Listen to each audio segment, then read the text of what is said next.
Si en el desierto podemos hallar datos a fin de descubrir nuestras propias raíces como especie, no es tan solo en los tesoros que silenciosamente guarda desde hace siglos en su interior o en las gloriosas batallas que en él se libraron que reside todo su potencial. No se trata simple y llanamente de las dificultades inherentes a su travesía, ni la elucubración de un oasis, perfecto espejismo al fondo del ser.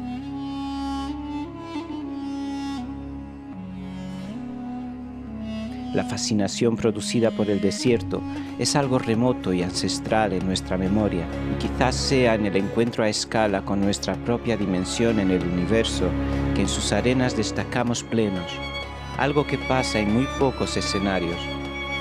Es con esta profunda y autorreductora fascinación ante el gigante que hoy os presentamos una selección de películas muy particulares, joyas imperecederas que en el desierto cavilan acerca de sus efectos sobre el hombre.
Hola, buenos días. Hola, ¿qué tal? Hoy os traemos nuestra gran fascinación por el desierto. Sí, hoy os traemos esa fascinación, ese amor que tenemos por el desierto. Es verdad que nunca hemos pisado un desierto real, ¿no? Hemos estado cerca, hemos estado en el desierto de Almería, en tabernas y demás, pero nunca hemos llegado a pisar esos grandes desiertos que sí hemos pisado en el mundo del cine, ¿no? Sí, claro, en el mundo del cine, cómo no. Hemos entrado siempre de cabeza, siempre que se anunciaba un desierto, Ahí fuimos a esa nosotros. película sí o sí. Sí, vamos a recorrer desiertos muy diferentes, vamos a ir desde Etiopía a Egipto, Estados Unidos, y todos estos desiertos tienen en común una cosa, y tienen el sol, tienen la muerte, tienen la desolación. Pero tienen también la vida, y por ahí nos gustaría empezar, precisamente con las descubiertas del paleontólogo Tim D. White, que realmente es un paleontólogo muy famoso porque él fue uno de los que descubrió a Lucy. Y entonces resulta que está Werner Herzog, acompañado del vulcanólogo Clive Oppenheimer, visitando Etiopía cuando se encuentran a este hombre que está tamizando el desierto. Todo esto transcurre en la película Into the Inferno, una película de Herzog que trata sobre los volcanes. De hecho, Herzog se penetra en un montón de sitios donde todavía existen volcanes activos.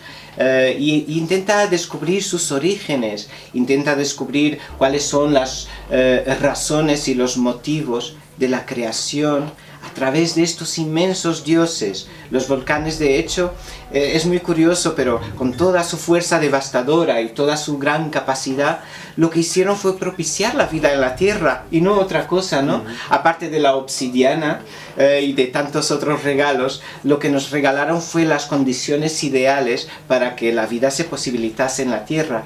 Y de hecho, cuando visita este territorio en Etiopía, es súper delicioso ver cómo en la piel del desierto se están descubriendo los restos de los homínidos que el gran volcán, el gran dios, logró preservar para que nosotros pudiésemos dar cuenta de ellos hoy día. Claro, y de hecho los preservó 100.000 años. Durante 100.000 años estuvieron ahí. Los Es huesos que increíble. encuentran, claro, son huesos diminutos, son restos de huesos que se han ido erosionando, movidos por el viento en el desierto y la fricción con el resto de la arena. Pero el desierto que os traemos de Herzog tal vez no sea tanto el de Etiopía, sino un desierto más poético, más lírico.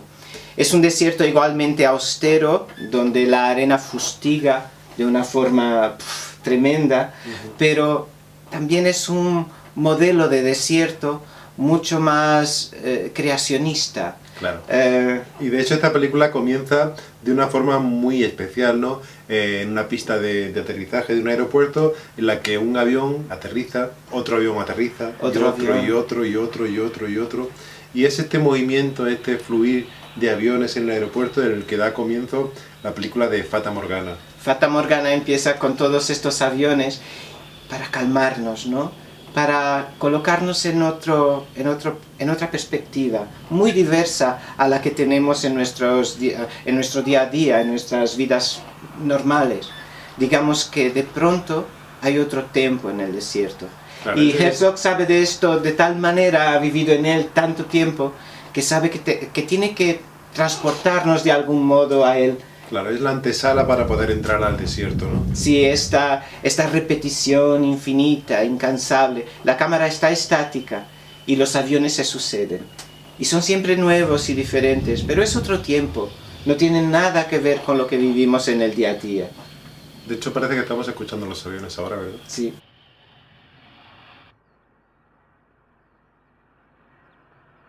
Este desierto habla de eso, habla de soledad, habla de austeridad. Es una reflexión sobre los creadores, ¿no? Y incluso más que una reflexión sobre los creadores, que es a lo que nosotros podemos aspirar, pues lo que nos cuenta Herzog es desde la perspectiva de los creadores. Cuando los creadores están, dando pie a la vida, generando vida, ¿qué discuten? ¿Cómo reflexionan sobre esa posibilidad de lo que están manipulando, de lo que están moldeando? ¿De qué trata lo que ellos quieren hacer, ¿no? Y entonces es en este inmenso espacio vacío, en donde nada ocurre y en donde todo es posible. Claro, porque ese concepto de vacío también es discutible, ¿no? Porque realmente está vacío un desierto. Exacto. Existe la vida en el desierto. ¿Qué hay en un desierto, no? Probablemente lo que yo considero que existe más en el desierto, tal vez, es la capacidad de encontrarte contigo mismo, ¿no? Hay como un reflejo de espejismo en que en esa inmensidad colosal y mortal, pues tú te das de caras contigo mismo en el cosmos, como eso que eres, un granito de arena y nada más, ¿no? Entonces esta dimensión, esta perspectiva, esta escala, te da una dimensión de ti mismo que no logras en ninguna otra parte. Estás siempre demasiado ocupado en mil cosas como para fijarte en este pequeño detalle que al final lo es todo, ¿no? Claro. En este cosmos inmenso, un poco lo que cuenta Nick Cave también en la película que hablábamos hace 2 semanas, ¿no?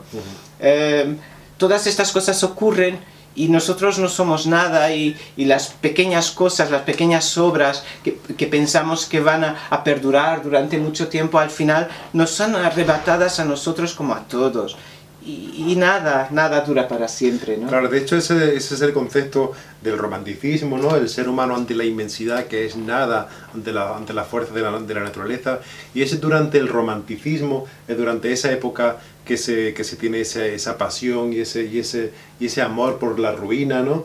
Por la erosión en la construcción del ser humano, donde transcurre una serie de la que vamos a comentar también ahora algo, que es la serie de Tutankamón, ¿no? Sí, Tutankamón también es una serie de Peter Weber, que es una serie deliciosa, es muy simple, es una serie muy facilita de ver, ¿no? Familiar. Una serie familiar y una serie que es perfecta para todos los amantes de Indiana Jones, de todos los descubrimientos de arqueología, de aventura, de política, de eso, de todos los problemas que se puede encontrar una persona que de repente va a un país donde ya está casi todo expoliado, ¿no? Como es Egipto, y están todas las grandes tumbas descubiertas, y de repente, de casualidad, aparece la tumba que se va a convertir en la tumba más importante que se ha descubierto hasta el momento, ¿no?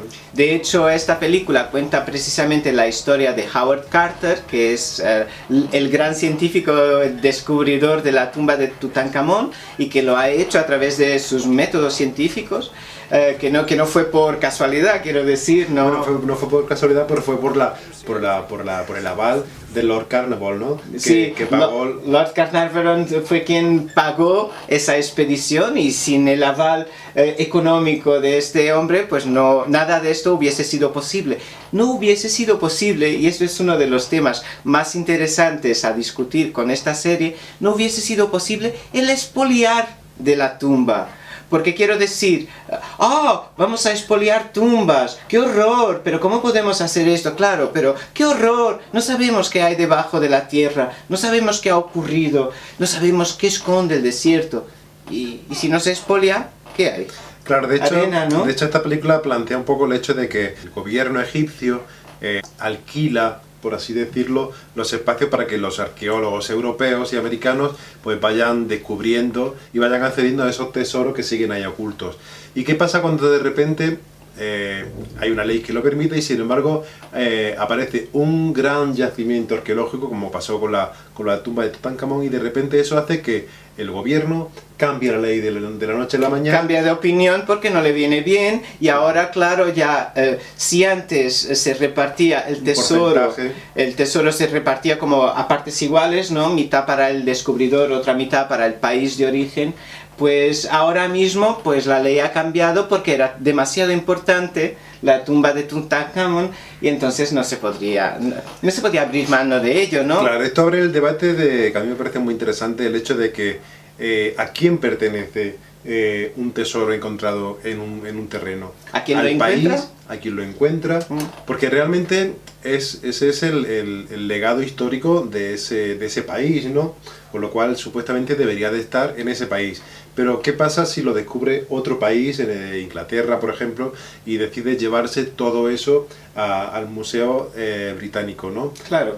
¿Va a estar mejor conservado? ¿Va a tener más visibilidad? Ese país que tú argumentas que era, o sea, la historia que estaba escondida, que es el legado de este país, ese país sigue siendo tal, sigue existiendo como tal, como cuando la época de los faraones. Es otra cosa ya, ¿no? Aunque claro, se le siga llamando Egipto. Quiero decir, todos se aprovechan al final. Y entonces el gran debate está ahí, ¿no? Es súper interesante porque del desierto llegamos a esta discusión. Podríamos entrar en este debate de una forma larga y tendida, el hecho de defender o no defender el patrimonio de un país, ¿no? Pero también es verdad que en esta película pone de relieve la diferencia social, ¿no? El clasismo entre el que va a buscar y esa mano de obra que tiene para buscar, ¿no? De hecho, como todo esto ocurrió en una época en la que pues, los científicos eran menos importantes que las personas de alta cuna, aunque fuesen consortes, que es el caso de Lord Carnarvon, que él es el consorte, pues se ve la inmensa diferencia, el inmenso abismo entre uno y otro, ¿no? Porque claro, obviamente esto es una serie, como decíamos, pequeña, poquita cosa, muy bonita, preciosa, pero claro, es una serie familiar y entonces cuenta la historia de amor que existió también. De una forma muy ligera, claro. Cuenta la historia de amor que existió entre el científico y la hija del Lord, y entonces un amor inconcebible, imposible, claro, porque ella pertenecía a una clase alta. Este director tiene también otras películas que son muy populares, es un director así como de estos de mina de oro, ¿no? Tiene películas como La joven de la perla. Bellísima, qué fotografía además. Fantástica. Aníbal, sí, el origen del mal. Y Emperador, ¿no? Con un Tommy Lee Jones fantástico también, sí, es cierto. Este director es un director a seguir. Además tiene unos documentales muy interesantes sobre el planeta y el crecimiento de la población en la Tierra, ¿no? Es un director a seguir, muy, muy, muy interesante. Nos vamos a ir ahora al lejano oeste, ¿no? Y en ese lejano oeste nos vamos a encontrar con algo que va a ir un poco en contra de esos tópicos. Nos vamos a encontrar con 3 cowboys, con 3 vaqueros que descubren que la vida puede ser otra cosa, ¿no? Nos vamos a encontrar con esos 3 padrinos. Esos 3 padrinos, 3 padrinos de John Ford, qué delicia de película. Por esto merece la pena vivir y luego morir. Porque esta película es realmente impresionante, con un John Wayne de infarto. Claro, tiene eso, tiene la garantía de que es una película de John Ford, ¿no? Sí. Es un poco como el valor seguro, ¿no? Y tiene esos caminares de John Wayne, ¿no? De los caminares suanca. Ese movimiento de cadera, De ¿no? cadera, porque estos cowboys están muy habituados, como todo cowboy, a que existe una línea demasiado estrecha entre la vida y la muerte. Son personas que viven ahí al límite y al día a día y a conforme lo que venga. De hecho son 3 fugitivos que van huyendo de la ley. En este huir que tienen por el desierto, de repente cuando ya están agonizando prácticamente, que no les queda agua porque van bloqueando todos los pozos de agua que tienen al paso para poder capturarlos, de repente se encuentran con el resto de una caravana, se encuentran con una carroza que está abandonada en mitad del desierto, y en esa carroza que hay, pues de repente hay una mujer embarazada que está a punto de dar a luz. Y es increíble, de pronto todos los patrones se les cambian. Este sheriff que le viene pisando los talones, esta rabia porque tienen sed y necesitan agua porque se van a morir antes o después, lo más rápido posible en este desierto horrendo. Pero claro, en esta caravana hay vida y hay muerte también. Claro, porque esta caravana tiene las 2 componentes. En el parto de ese bebé, la madre muere, con lo cual ellos se quedan así un poco preocupados porque de repente se encuentran con un niño recién nacido, con un bebé entre sus manos, que no saben qué hacer con él, ¿no? No saben si abandonarlo, no saben si llevarlo con ellos, no saben si cuidarlo, con lo cual ahí es donde empieza el debate, y ahí es donde empieza la grandeza de esta película, ¿no? Estos 3 cowboys son los elegidos por esta mamá agonizante y que les pide por favor que se hagan los padrinos de su hijito que van a ser. Entonces el niño se va a llamar como los 3 personajes y ellos discuten constantemente, no, se llaman no sé cuántos, con los nombres exactos de todos ellos, los 3 nombres. Y es todo nuevo porque de repente tienen que amamantarlo, tienen que darle de comer, tienen que cuidarlo, tienen que cambiarlo, tienen que criar a un bebé. Tienen que ponerle grasa, ¿no? Sí. Tienen que engrasar al bebé cuando nace. Yo eso no lo conocía. Yo tampoco lo sabía, pero... Menos mal que ellos tienen mucha grasa, ¿no? Sí, de hecho cogieron la grasa de las ruedas del carro y embadurnaron al niño en grasa. Pero de hecho, esto es algo real, se ve, y es súper bonito, es precioso. Después, claro, su perspectiva sobre la vida cambia radicalmente porque ahora ya toca cuidar a un crío. Ellos son los padrinos y entonces ya no pueden ser fugitivos, ya no pueden ser malhechores, ya no puede ser el típico cowboy porque el desierto a través de su gran milagro les ha enseñado una lección que ha cambiado completamente su visión del mundo y del ser, su perspectiva acerca de la existencia. Claro, y de hecho este es uno de los grandes milagros de esta película, ¿no? El final de esta película que no vamos a contar. No. Pero sí es verdad que la magia de Ford hace que todo vaya cuadrando, que una cosa venga por aquí, otra cosa venga por allá, para que al final ese final sea el final que todos deseamos, aunque no sea el final que todos queríamos, ¿no? Pero es un final precioso, claro. Yo creo que está muy bien atada. Y John Ford es un director de estos que esos milagros de los que hacemos referencia lo repiten muchísimas veces, porque esos milagros llegan a repetirse hasta 146 veces, ¿no? Sí, que son las películas que él ha dirigido. De hecho, todas sus películas son memorables. ¿Qué peliculones tiene John Ford, no? Son magníficos. Por ejemplo, Las uvas de la ira. Centauros del desierto. Madre mía, El hombre tranquilo.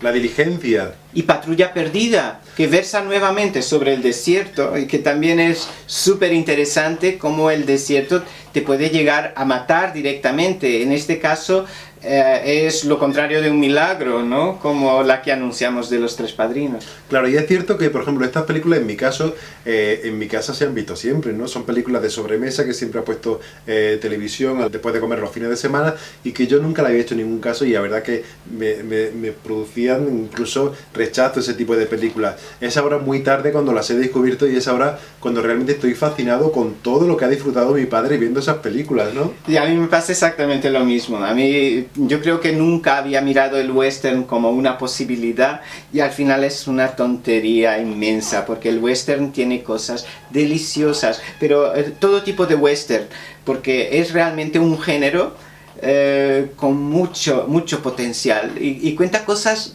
deliciosas, son todas muy buenas. Y nos vamos a ir ahora para este hombre que es el mismo desierto, ¿no? Es el señor Lawrence de Arabia, ¿no? Lawrence de Arabia, sí, es la encarnación total del desierto en sí, ¿no? Es una película que posiblemente sea de las más importantes, de las más populares de la historia del cine. Es una película de David Lean que yo creo que la ha visto todo el mundo, ¿no? Claro, de hecho creo que hay un director muy famoso que es Steven Spielberg que dice que siempre antes de rodar una nueva película de las suyas siempre tiene que ver Lawrence de Arabia.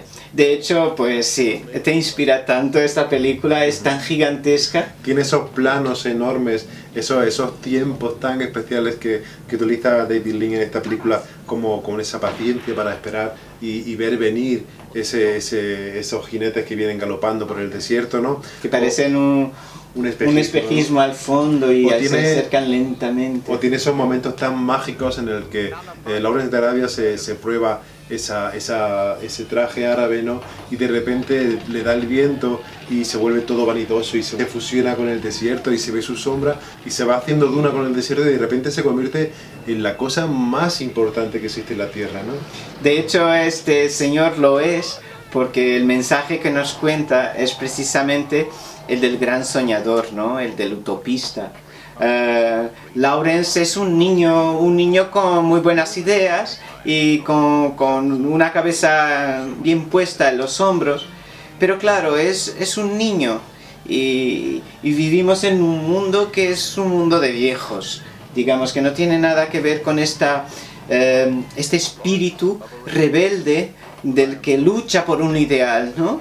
Después al final descubrimos que todo por lo que ha luchado Lawrence, pues al final no tiene gran cabida, aunque él lo ha hecho con el corazón y como los soñadores debemos de hacer las cosas siempre, ¿no?